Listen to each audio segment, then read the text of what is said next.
La guerra ha terminado. Tras 4 años de conflicto en Estados Unidos, en 1866 Winslow Homer comienza a preparar su primer viaje a Europa. Hoy les voy a hablar de esos primeros años de formación como artista, de ese viaje a París, que tendrá lugar entre finales de 1866 y 1867, y de lo que ocurre después de ese viaje. Para ello, como ha comentado ya Paloma, hablaré de obras de Winslow Homer que tenemos en la colección de Lena Decay, pero también de otras, de las 6 obras que conservamos en la colección del museo. Como decía, en 1859 Winslow Homer decide convertirse en artista, dedicarse a tiempo completo a pintar. Antes había pasado 2 años formándose como litógrafo comercial en Boston, que es la ciudad en la que había nacido en 1836. Pues bien, en 1859 decide dar el salto de Boston a Nueva York, que era el gran centro artístico de Estados Unidos en aquel momento, y decide buscarse el sustento dedicándose a la ilustración. En aquel momento había grandes revistas ilustradas en Estados Unidos, como Harper's Weekly, y va a ser a través de esas ilustraciones que vende a esta revista con las que pueda ganar dinero, mantenerse, pagar su matrícula en la National Academy of Design, que era una institución fundamental para cualquier artista que quisiese tener visibilidad. Es una institución que ya mencionó Paloma la semana pasada cuando habló de Cropsey, y era uno de los pocos espacios que había en aquel momento donde los artistas podían dar visibilidad a su obra, con lo cual va a comenzar allí su formación en el otoño de 1859. Y vamos a ver que esta institución también va a ser muy importante para ese viaje a Europa, unos años después. Pues bien, 2 años después de este giro en su vida, va a comenzar la Guerra Civil en 1861. Y Winslow Homer va a dedicar gran parte de sus ilustraciones al conflicto. Es algo que le va a dar mucha fama y se va a convertir en uno de los cronistas. Les voy a mostrar una de esas ilustraciones que aparecía en Harper's Weekly. Para hacer estas ilustraciones, Winslow Homer además va a conseguir permisos para poder ir al frente y convivir con los soldados, con las tropas unionistas, que eran las tropas de los estados del norte, a las que él, digamos, se sentía próximo. Y, como les decía, va a pedir permisos que van a estar vinculados a su actividad profesional. Pero en 1862 va a volver al frente en condiciones distintas. Va a pedir un permiso, pero para trabajar a título personal, no para Harper's Weekly, para esta revista con la que colaboraba habitualmente. Y este cambio va a venir acompañado por otros detalles, ¿no?, en su vida, como el hecho, por ejemplo, de que comienza a tomar clases particulares para aprender a pintar al óleo, que era algo que no les enseñaban en la National Academy of Design. O sea, que va a intentar explorar otras vías para desarrollar su faceta artística.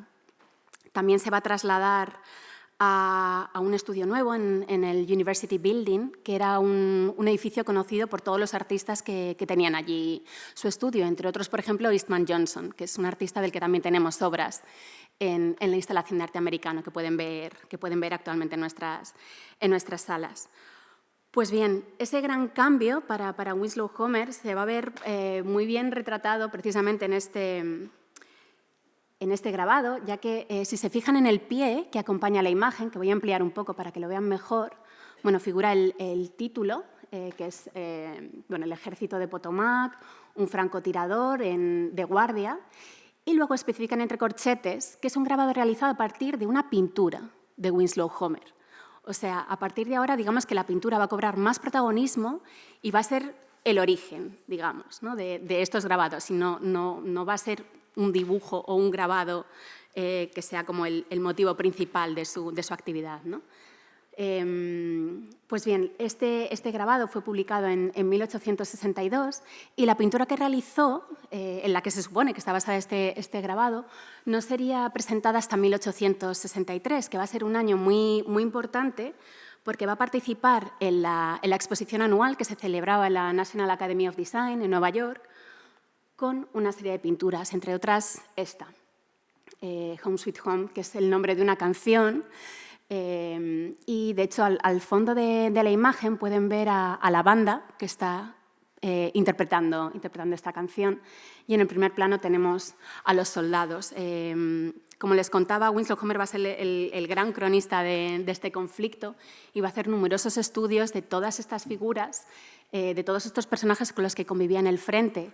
Y en el momento en el que expone esta obra, que es como su gran estreno como pintor, ¿no? Cuando va a compartir lo que está pintando al óleo con el público, va a recibir muchas alabanzas precisamente por cómo respiraban esas pinturas, el hecho de que él había sido testigo directo de lo que estaba pintando, ¿no? Siempre se va a ensalzar el hecho de que pinta lo que ha visto, y eso hace que sea algo, digamos, muy auténtico y que resume verdad para aquellos que estaban viendo todas esas pinturas. En 1864 va a hacer una nueva visita al frente, va a ser la última que haga durante el conflicto. Va a estar en primavera en uno de los frentes que todavía estaba abiertos durante el conflicto. Y en verano sabemos que va a pasar unos meses en Belmont. Belmont era una localidad muy cercana a Boston, donde vivían sus padres y algunos familiares, y solía pasar allí temporadas largas, a pesar de que su base, digamos, estuviese en Nueva York. Y allí va a pintar esta pequeña obra, que, bueno, aquí, claro, siempre perdemos la noción de las dimensiones que tienen las obras, pero las obras que están viendo aquí, en concreto la de la izquierda, es una obra que a lo mejor muchos de ustedes han visto en nuestras salas, Waverly Oaks, y tiene un formato muy pequeño, o sea, es casi como un cuaderno DIN A4, ¿no? Y es muy curioso porque es una escena que siempre genera cierta confusión respecto a en qué categoría meterla, ¿no? No es exactamente un paisaje, pero tampoco es exactamente una escena de género. Tiene además un acabado muy abocetado. Entonces, las primeras veces que fue expuesta, la verdad es que la reacción de los críticos no fue del todo positiva ante ella. Es muy interesante ver este cambio que se está produciendo en su pintura y en general respecto a la gran tradición de pintura paisajística norteamericana, porque piensen, por ejemplo, en las pinturas de Cropsey que nos mostraba Paloma Larcó la semana pasada, donde hay un detalle y una minuciosidad en la representación de la naturaleza que aquí parece que se ha perdido bastante. Por ejemplo, los árboles, que son como los grandes monumentos de la naturaleza en Estados Unidos y que tenemos pintores que se habían hecho muy famosos pintándolos, como Durant, por ejemplo, del que también tenemos obras en la exposición. Pues aquí Homer, digamos que opta más por crear un escenario muy teatral con estos árboles que son pinos y que comparten protagonismo, digamos, de alguna manera, aunque están todos como muy igualados por ese tratamiento pictórico. Comparte protagonismo con estas dos mujeres que están paseando en el bosque y que son casi enfocadas, ¿no? por un haz de luz que entra por la composición desde la izquierda. Pues bien, estas escenas de mujeres como la que hay a su lado, de las iniciales, inevitablemente fueron leídas en ese momento dentro del contexto de la guerra también, ya que esos bosques por los que pasean fueron también el escenario de algunos de los enfrentamientos que todavía se estaban produciendo en aquel momento, como el que les muestro a la derecha, en comparación con ese mismo bosque de pinos que tenemos en Waverly Oaks, ¿no? Esa escaramuza en la naturaleza salvaje muestra los enfrentamientos que se producían casi como guerra de guerrillas dentro de esos bosques. En la figura del centro se ve un francotirador, que ya habíamos visto en el grabado del comienzo, y que era una de las grandes novedades también del conflicto, ¿no? Esa manera de enfrentarse que permitía atacar con mucha precisión y desde mucha distancia al enemigo, ¿no? Y es también lo que estamos viendo aquí. El conflicto de la guerra civil en Estados Unidos había alcanzado unas dimensiones globales y había afectado en muchos sentidos, por supuesto, a la economía del país, pero también en las relaciones con otros países, como podía ser Francia.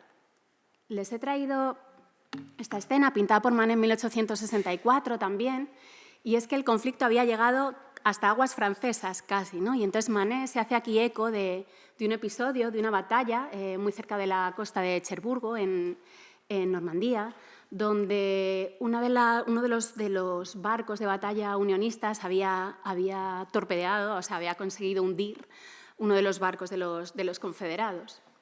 Y el caso es que en este momento, como les contaba, se van a romper ciertos flujos que había hasta entonces, porque he de decir que antes de que Homer fuese a París, París de alguna manera había ido a Homer.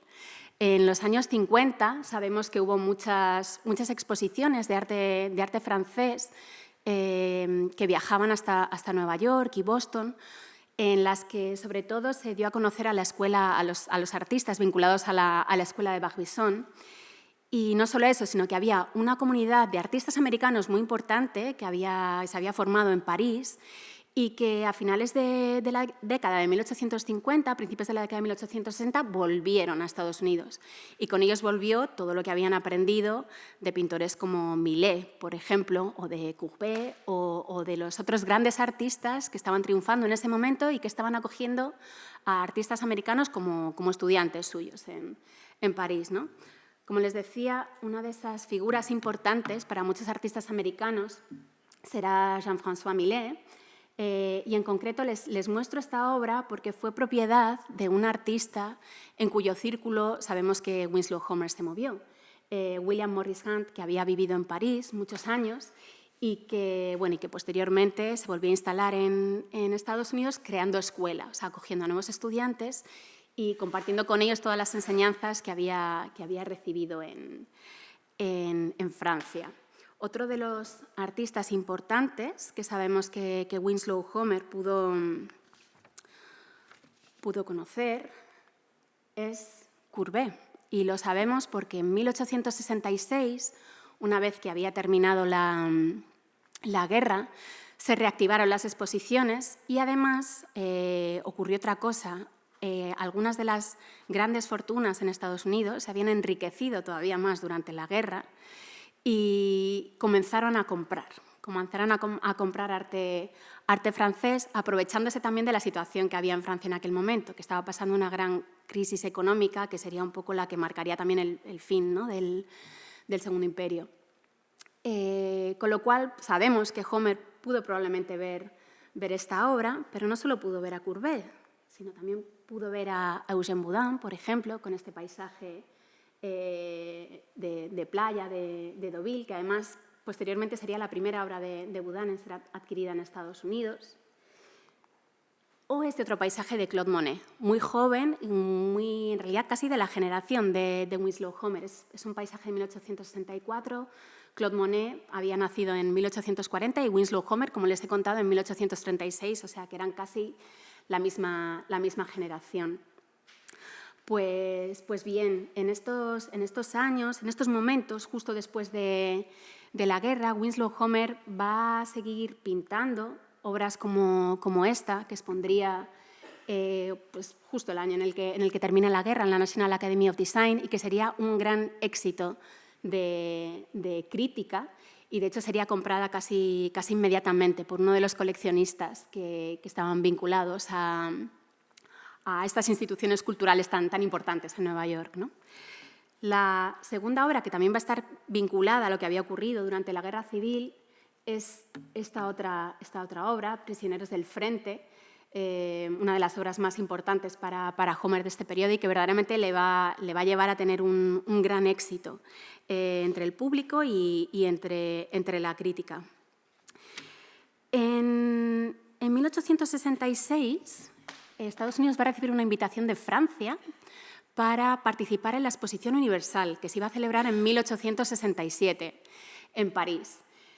En ese momento deciden crear como un comité de expertos en el que va a participar Cropsey, una vez más, el pintor del que Paloma habló la semana pasada, Church, que es uno de los grandes paisajistas en aquel momento, y otro pintor de historia. Se les va a pedir lo siguiente, se les va a pedir recomendar medidas al Congreso para asegurar una representación adecuada del arte del país en París.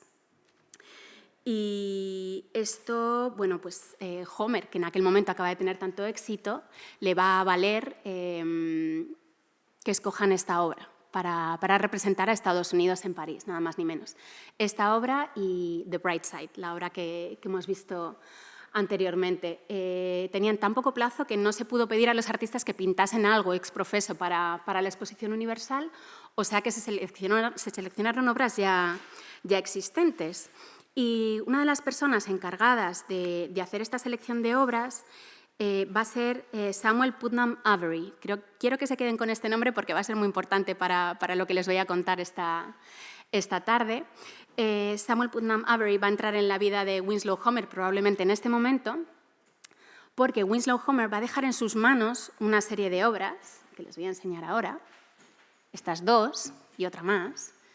La nuestra la reconocen, la que está en el museo es la de la derecha y la que está a la izquierda es una partida de croquet, que en aquel momento era un deporte muy popular, no solo en Estados Unidos, sino en Europa, y va a ser un motivo que guste mucho a los pintores del momento, ¿no? Para coger el pulso de cuáles serán las actividades de ocio de la clase media, ¿no? Algo que va a gustar mucho a los impresionistas también.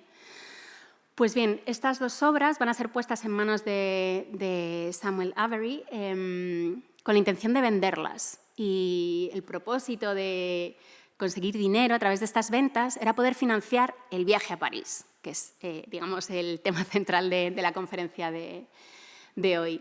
Lo va a intentar en 3 ocasiones y sabemos que no con mucho éxito, ya que no logró venderlas en aquel momento, pero sin embargo va a conseguir hacer ese viaje y en diciembre de 1866 parte rumbo a Francia. Entramos en el segundo episodio de esta conferencia.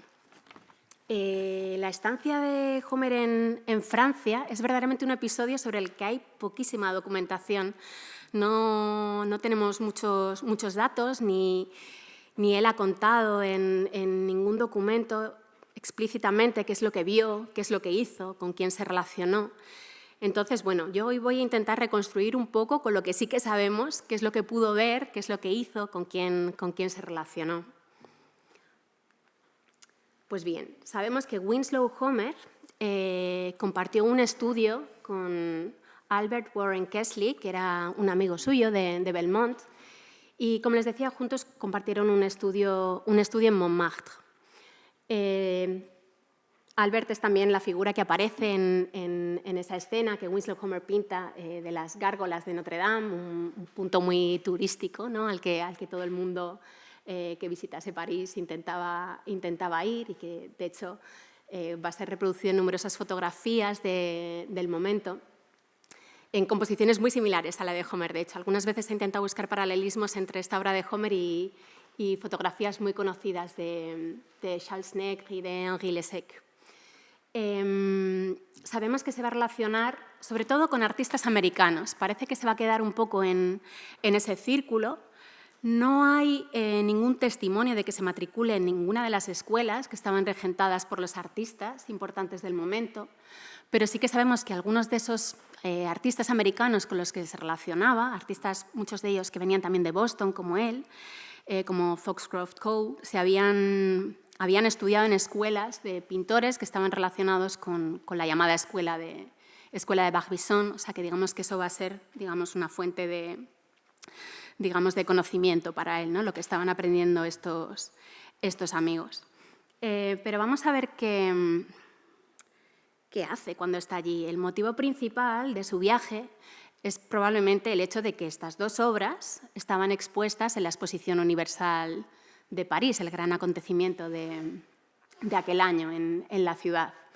Winslow Homer asistiría sin duda a ver sus obras allí y no recibió una atención excesiva por parte de la crítica, pero sí que se valoró una vez más esa idea de que pintaba lo que había visto, o sea, de que era algo muy auténtico y muy real, basado en acontecimientos que había podido presenciar.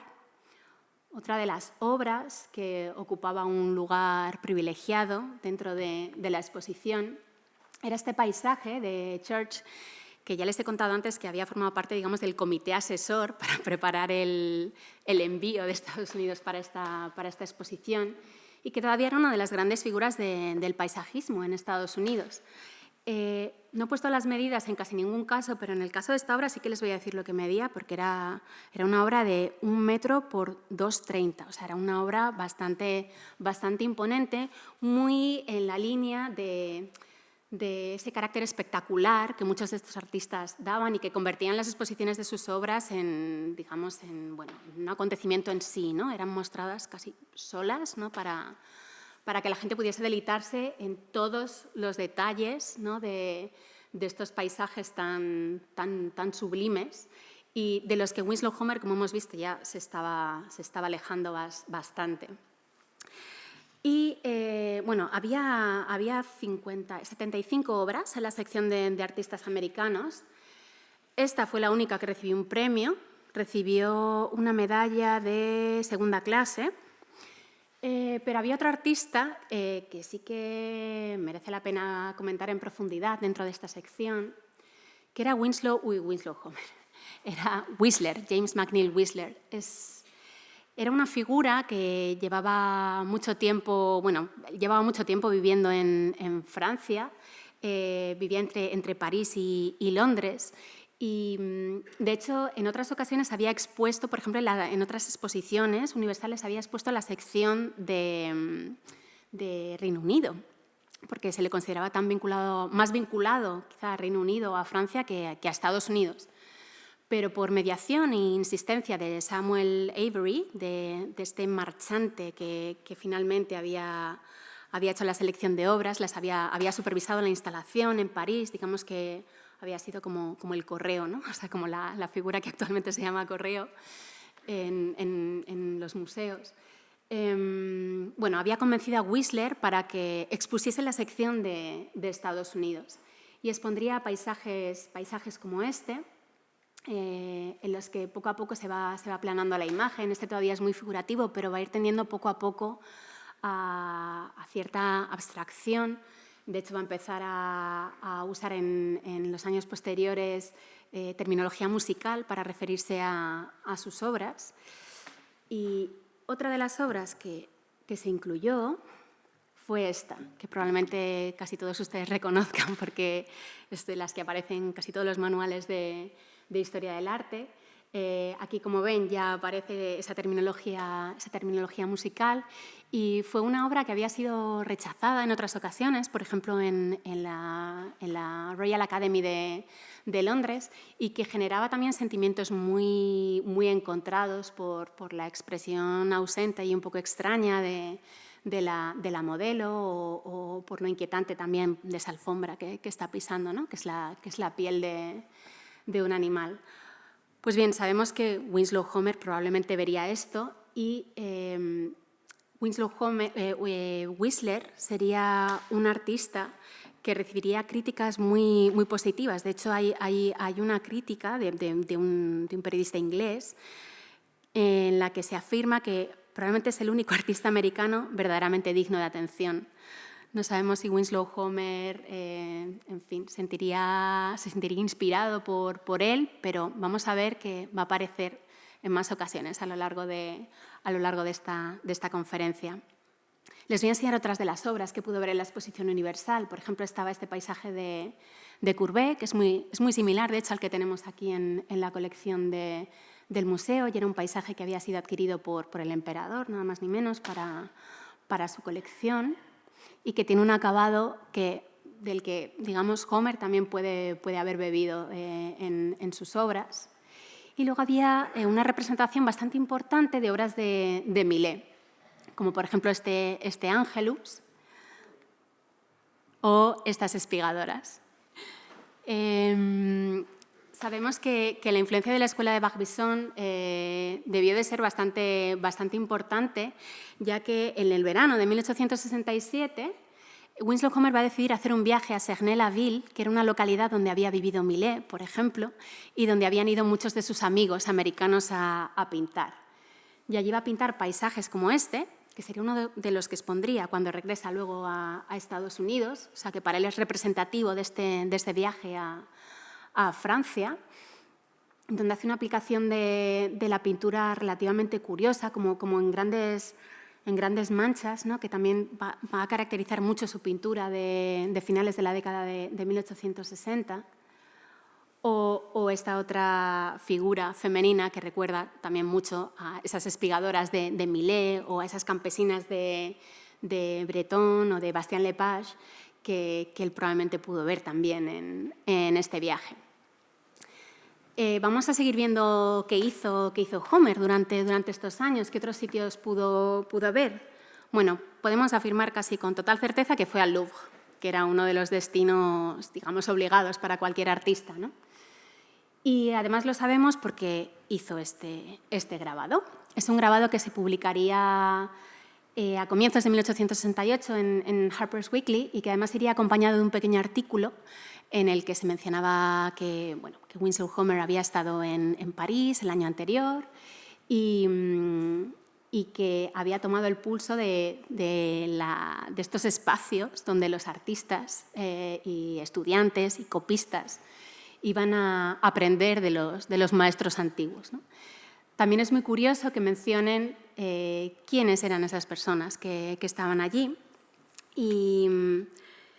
Y en el artículo mencionan que había hombres, mujeres e incluso niños. O sea, digamos que era un ambiente en el que cabían perfiles muy distintos y en el que habría encajado Winslow Homer perfectamente, ¿no? Que había ido allí para aprender y para ver todo lo que pudiese en París. Cuando vi este grabado, empecé a buscar en los libros de copistas del Museo del Louvre, que son accesibles y que les invito a que en algún momento, si tienen curiosidad, se metan a consultarlos, para ver con quién se podía haber cruzado por esos pasillos Winslow Homer, ¿no? Y tuve una grata sorpresa al empezar en el año 1867 con Eva González, que es una de las grandes artistas impresionistas, que ya en 1867 estaba dada de alta como copista y probablemente pasando mucho tiempo en estas galerías. También me crucé con el nombre de Victoria Dubourg, que a lo mejor así en el primer momento no les suena, pero luego se casaría con Fantin Latour. Y ambas no, una de ellas tenía como maestro a Chapelain, y volviendo a leer otros artículos, me di cuenta de que en ese momento había otra artista americana que también estaba por allí, que era Mary Cassatt, que también tenía como maestro a Chapelain. O sea que en aquel momento, digamos que se podía haber cruzado con cualquiera de estas mujeres, que de hecho convierten el centro de esta composición, las convierte, digamos, en las protagonistas, que contrastan con otras figuras al fondo de hombres con pelo largo y un aspecto quizá un poco más descuidado, más bohemio. El otro gran reto cuando estaba mirando este grabado era intentar identificar alguna de las obras que aparecen aquí, qué es lo que están copiando. En algunas de las fichas que he encontrado en museos que poseen ejemplares de este grabado, se dice que pueden estar copiando la muerte de Sardanápalo, de Delacroix. Pero yo no reconocía la imagen. De hecho, está por aquí una compañera con la que estuve mirando mucho tiempo la imagen para intentar averiguar qué obras podían ser. El caso es que, bueno, Delacroix en aquel momento era una figura muy importante, había muerto tan solo 2-3 años antes y era una figura muy venerada. De hecho, no me he podido resistir a traer esta obra, que muchos de ustedes conocerán ya, que es el homenaje a Delacroix de Fantin Latour, en el que aparece otro pintor americano del que ya hemos hablado, Whistler.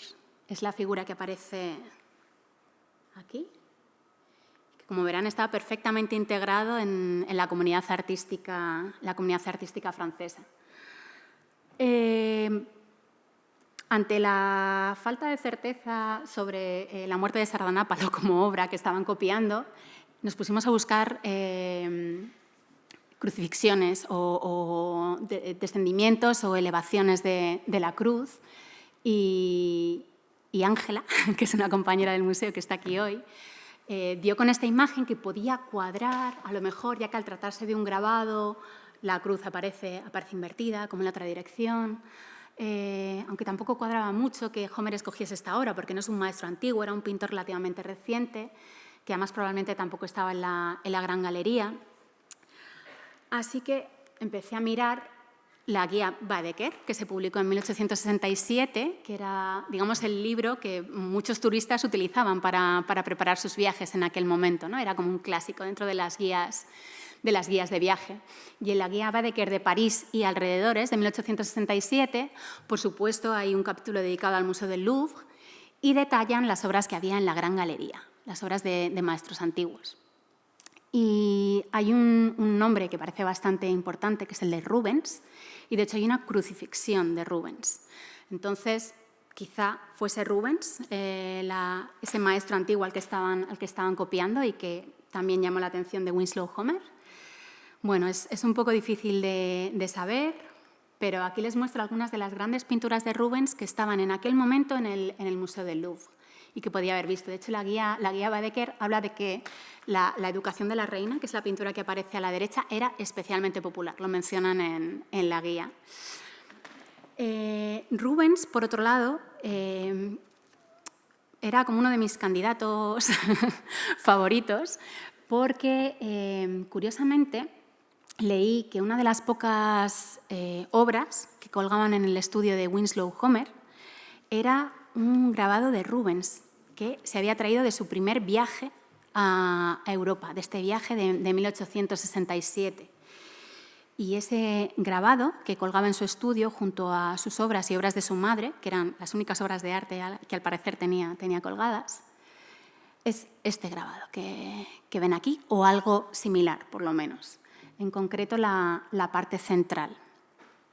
Bueno, les voy a invitar a hacer como un pequeño recorrido por el Louvre y nos van a guiar dos americanos que estuvieron allí recientemente, en 2018. Les presento a los Carter, no sé si les reconocen, pero son Beyoncé y Jay-Z. Y están nada más ni menos ante otra de las grandes obras maestras, la Gioconda. Bueno, ellos hicieron un videoclip espectacular para el que se cerró el Louvre y que a lo mejor muchos de ustedes recuerdan porque salió en las noticias por todas partes.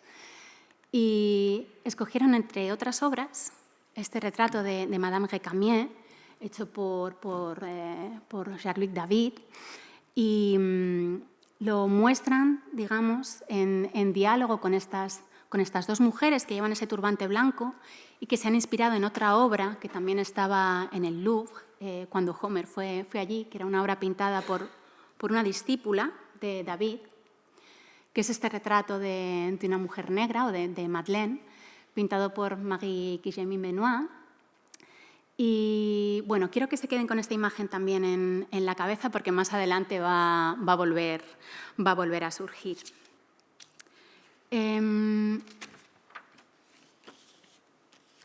Vamos a seguir viendo otras imágenes.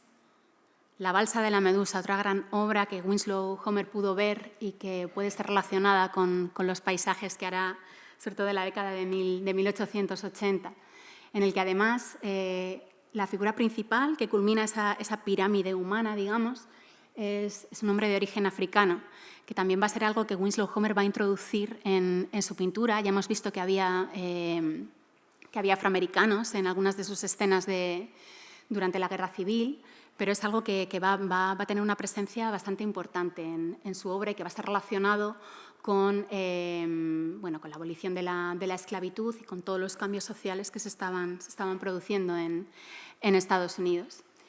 Y les dejo con esta última vista, donde se ven Madame Récamier, otros grandes cuadros de David.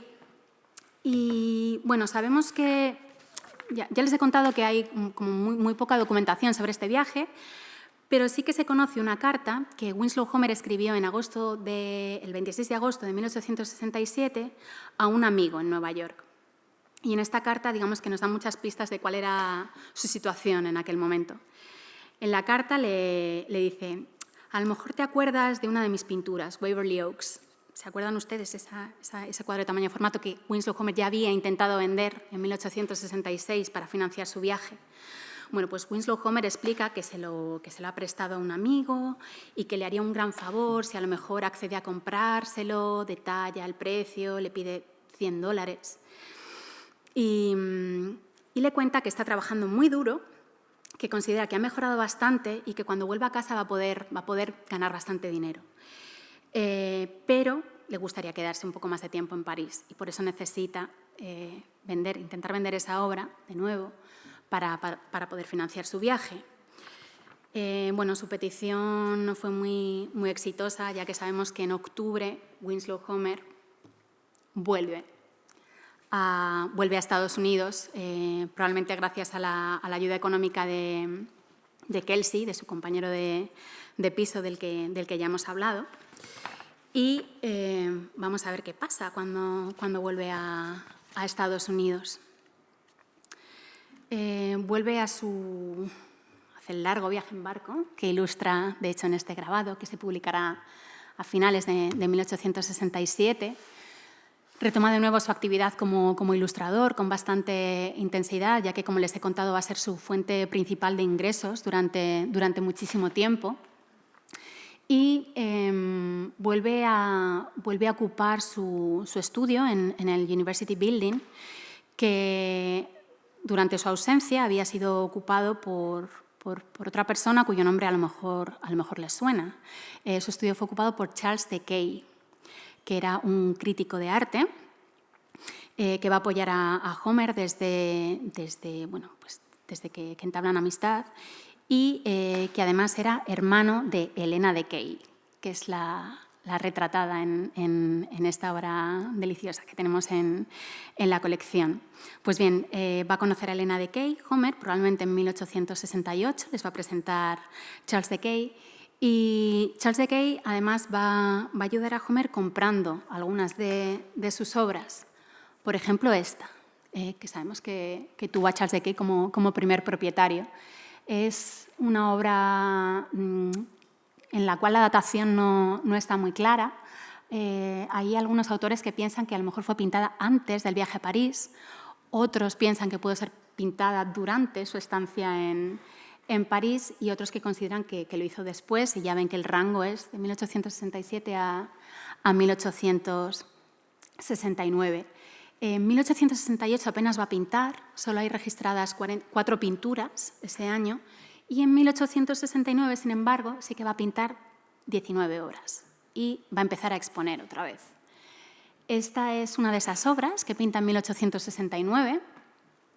Y es una obra muy interesante porque nos permite hablar, digamos, de cómo estaba gestionando el éxito comercial Winslow Homer y la recepción por parte de la crítica. A lo mejor muchos de ustedes conocen ya la historia, pero esto es tan solo un fragmento de una obra original que era mucho más grande, tenía un formato muy horizontal y que, tras ser expuesta a finales de 1869, Winslow Homer decidió cortar por las críticas que había recibido. Vamos a ir a la siguiente imagen para que puedan ver la reconstrucción abajo. Es la reconstrucción que se ha podido hacer, en la que todavía faltarían algunos fragmentos. Pero es una obra en la que, por ejemplo, se le acusaba de crear una imagen excesivamente plana, con simplemente 3 franjas de color, que es algo que se asociaba mucho a la pintura de Whistler, de quien ya les he hablado antes y que, como les dije, va a aparecer más veces a lo largo de esta tarde. Pues bien, estos paisajes inevitablemente también recuerdan a esas obras de Boudin. La que hay arriba a la derecha, ya saben que la pudo ver en 1866 en Boston y en Nueva York. Y la de la izquierda es una obra que estuvo expuesta en el Salón de 1867 en París, o sea que también pudo tener ocasión de verla entonces. Vamos a ver que es un formato que, a pesar del poco éxito que tuvo y que le llevó a recortar la obra, Winslow Homer va a seguir utilizando ese año, por ejemplo, en este dibujito, ¿no? que tiene un formato muy similar a la obra de Boudin, como pueden ver. Una de las consecuencias, digamos, de este viaje a París fue que Winslow Homer aclaró su paleta, por ejemplo, y se va a buscar la influencia, por ejemplo, de la pintura de Monet, en esas obras que pinta después del viaje a París.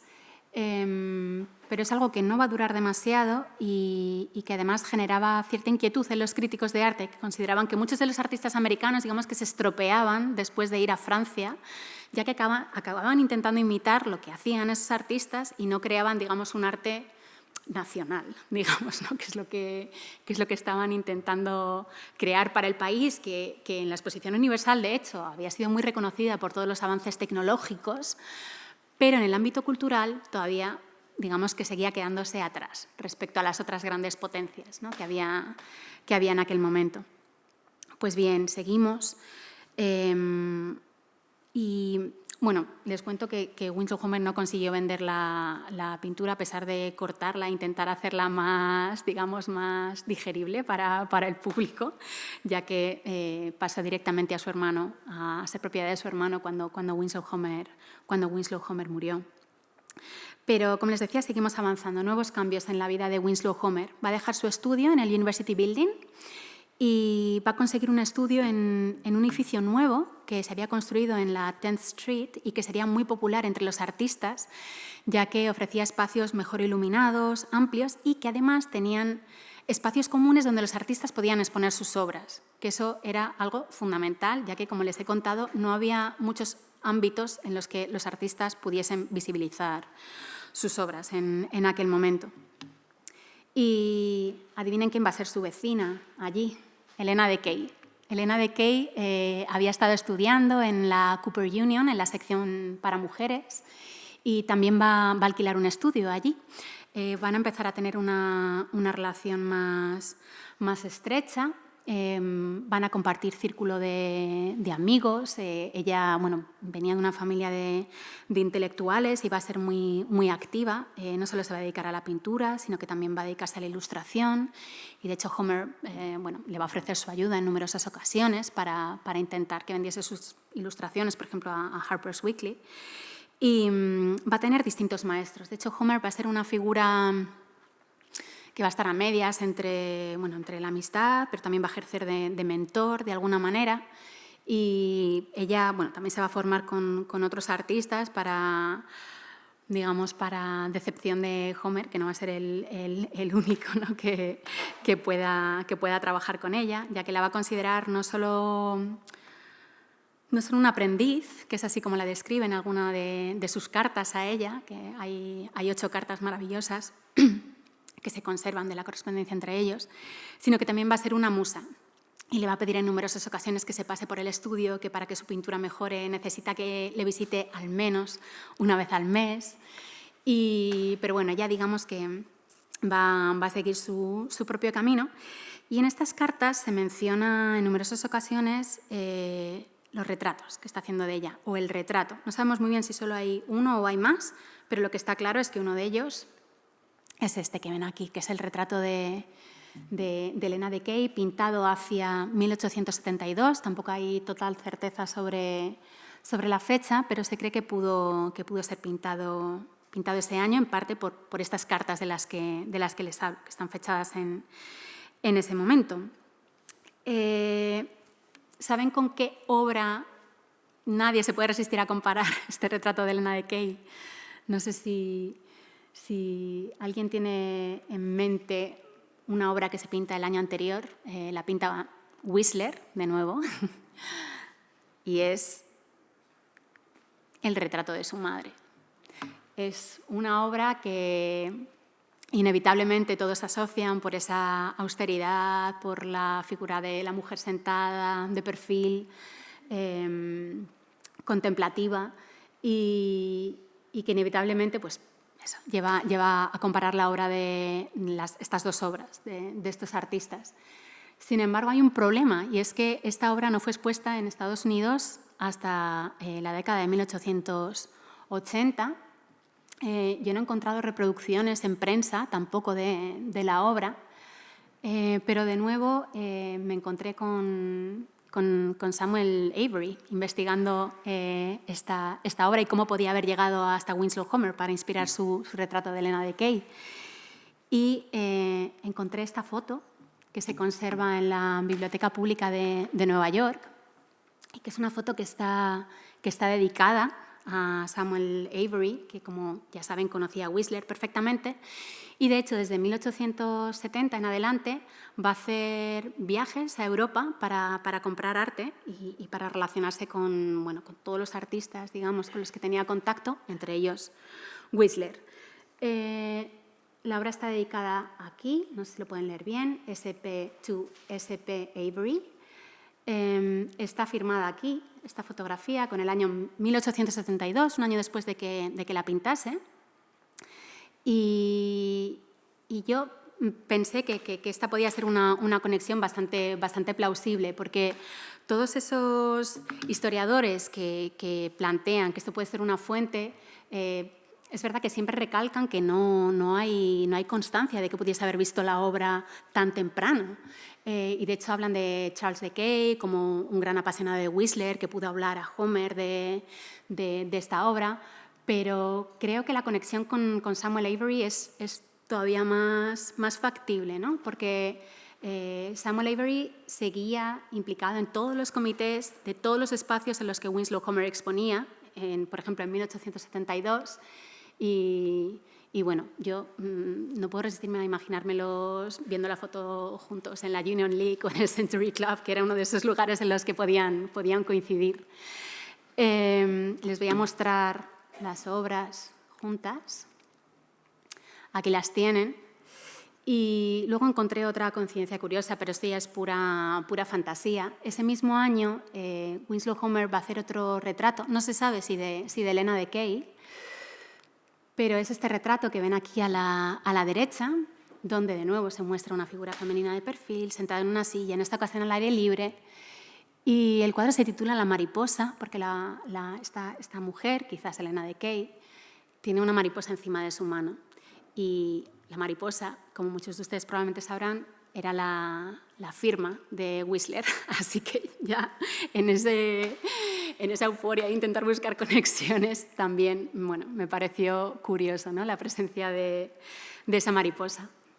Y por último, otra referencia que se sacaba a colación cuando se hablaba de este retrato de Helena de Kay nos lleva de nuevo a París y a lo que Winslow Homer podía haber visto en París.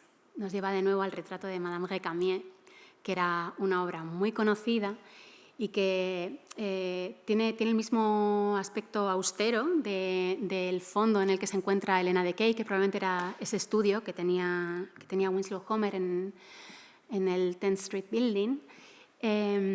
Y la silla, ¿no?, esa chaise longue de estilo imperio también, como que parece inevitable ver la conexión entre ambas obras.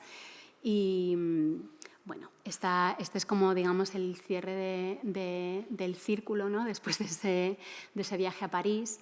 Winslow Homer posteriormente se iría recluyendo cada vez más, apartándose de los grandes centros artísticos, acabaría medio aislado, aparentemente porque estaba muy al tanto de todo lo que pasaba en el mercado artístico y con su obra. Volvería a Europa en 1881, sería su último viaje a Europa, en este caso iría a Inglaterra, una localidad de pescadores, que va a ser uno de los grandes temas de su obra después. Y en 1900... París volvería a acoger una exposición universal y una de sus obras sería mostrada allí. Es esta obra que se llama Noche de verano, de 1890, que el Estado francés comprará y asignará al Museo del Louvre. Actualmente está en el Museo d'Orsay y es una de las pocas obras de Winslow Homer que está fuera de Estados Unidos. De hecho, creo que con las 6 que conservamos nosotros son probablemente de las pocas obras que hay de Winslow Homer fuera de Estados Unidos. Estas idas y venidas entre Europa y Estados Unidos tienen también a un buen representante en nuestra Señal de peligro, que es una de las grandes obras de Homer. También se considera una de las grandes obras de arte americano que no están en museos americanos. Y bueno, simplemente como dato anecdótico para que vean de cuánta actualidad está ahora mismo, va a ser prestada a una exposición que se está organizando en el Metropolitan de Nueva York en torno a Winslow Homer y que luego irá a Londres. Así que, bueno, con este último viaje de nuestra obra entre Europa y Estados Unidos, termino la conferencia. Muchas gracias.